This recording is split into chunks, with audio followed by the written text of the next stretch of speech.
All right, let's dive into Matthew chapter 6. This is an ancient text, but it gets right to the heart of a problem that feels incredibly modern. That gap between who we seem to be and who we actually are when nobody's watching. This is going to be a deep dive into what really motivates us. So let's start with the central question of this whole chapter. What is the real difference between looking good and actually being good? The argument here is that the answer isn't found in what you do, but in the why behind it all. It's this constant battle, right? Between our outward performance and our inward integrity. So first up, we're going to see how this whole idea applies to three core spiritual practices, what the text calls acts of righteousness. And you'll see pretty quickly, it's not about if you do them, it's about how you do them that makes all the difference. The text basically lays out two totally different paths, and it makes a really powerful claim. If you do your good deeds for an audience, for the likes, for the public applause, then that praise is your reward. That's it. The transaction's over. But actions that are done in secret, well, they're said to hold a different, more lasting kind of value. And this principle gets applied directly to these three big ones: giving, praying, and fasting. The message is super clear. Don't make a big show of your giving. Don't pray on a street corner just so people will think you're holy. And don't walk around looking miserable when you're fasting. The goal is consistency, where what people see in public is just an overflow of who you are in private. So, if you're not supposed to pray with a bunch of fancy, performative words, what are you supposed to do? Well, the text offers up this model, what's famously known as the Lord's Prayer. And it's not some magic spell. Think of it more like a guide. The focus is on bigger things, like God's will, our basic daily needs, and this crucial link between getting forgiveness and giving it. It's simple, it's direct, and it's meant for a private conversation, not a public show. Okay, so this idea keeps building as the chapter pivots from religious acts to something that, let's be honest, touches all of our lives, our relationship with money and possessions. But the core idea is exactly the same. It's all about turning your focus inward and figuring out what you truly value. And here the argument just becomes crystal clear. Earthly treasures, our stuff, our status symbols, they're fundamentally insecure. They break down, they rust, they can be stolen. It's just a fact. In contrast, what the text calls heavenly treasures, things like your character, your integrity, your relationships, are presented as totally durable and secure. Nobody can take those away from you. And here we go. This is the crucial linchpin of the whole section. This isn't just about your bank account. It's about your focus. Whatever you pour your time, your energy, and your passion into, that is your treasure. And the text says that whatever that treasure is, it will inevitably capture your heart. It ends up directing everything, your passions, your worries, your whole identity. Then, to make the point even clearer, we get this really cool metaphor of the eye. Think about it. The eye is like a lamp for the whole body.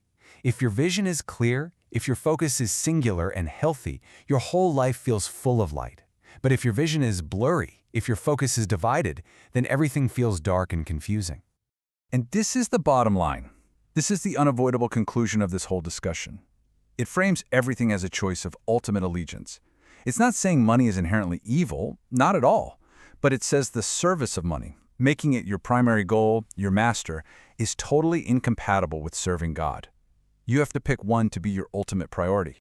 So if you're not supposed to be focused on public praise or piling up wealth, what's left? Well, that leads us right into the third major theme of the chapter, a really practical antidote to one of the most universal human experiences there is, anxiety. The text just gets right to it, asking about the fundamental things we all stress about, our basic needs. What are we going to eat? What are we going to drink? What are we going to wear? But it poses the question, is there maybe a different way to think about all this? And the answer starts with this really simple instruction. Just look at nature. The first example we're given is the birds. They become this powerful metaphor for a life that's free from a certain kind of anxious toil. The logic is pretty simple. Birds don't plant crops or store food in barns, yet they're fed. The argument is really about value. If God provides for the birds, and humans are considered much more valuable, then why are we so consumed with worry? It's an appeal to trust that you'll be provided for, instead of just striving anxiously all the time. And the second nature metaphor just builds on the first one. This time, the focus shifts from just basic provision to things like beauty and splendor, using wildflowers as the main example. I mean, this is such a wild comparison when you stop and think about it. King Solomon was the absolute symbol of wealth and power in the ancient world, and yet the text claims that the simple, natural beauty of a flower surpasses all of his man-made glory. Again, the point is that nature is provided for so effortlessly and beautifully, and that should really challenge our own anxieties about status and how we look. So after making this case from nature, the text just lands on this incredibly pragmatic point. It asks, can any of you, by worrying, add a single hour to your life? The answer is a hard no. In the end, worry is completely useless. It's an ineffective activity that has zero power to actually change our circumstances. Okay, so we've talked about doing things for the right reason, valuing the right stuff, and letting go of anxiety. Now, we're going to pull all three of those threads together to find the single unifying principle that this entire chapter has been building towards. So what is it? What is that one thing that, if you get it right, helps sort everything else out? The text has kind of deconstructed all of our typical priorities, but what does it offer up as a replacement?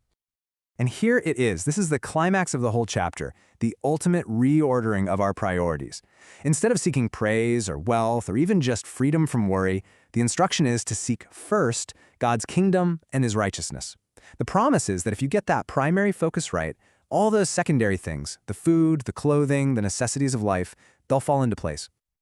So to sum up this whole inward turn, the text is really pushing us to value authenticity over just putting on a performance. It's about prioritizing things with eternal value over temporary material stuff. It's about choosing to live a life of trust instead of anxiety. And the key to all of it is that having one singular primary focus has the power to reorient everything else in our lives. And the chapter ends with this piece of incredibly practical advice. Don't borrow trouble from the future. The solution to anxiety isn't just a mental shift. It's also about where you focus your time. Just focus on today. Handle the challenges and responsibilities of this day and trust that you can handle tomorrow when it actually gets here. And that leaves us with this final question to think about. I mean, we live in a world that is practically designed to fracture our attention, to pull us in a million different directions at once. So what does it actually look like, today, to apply this ancient advice? In a world of literally endless distraction, what does it really mean to seek one thing first?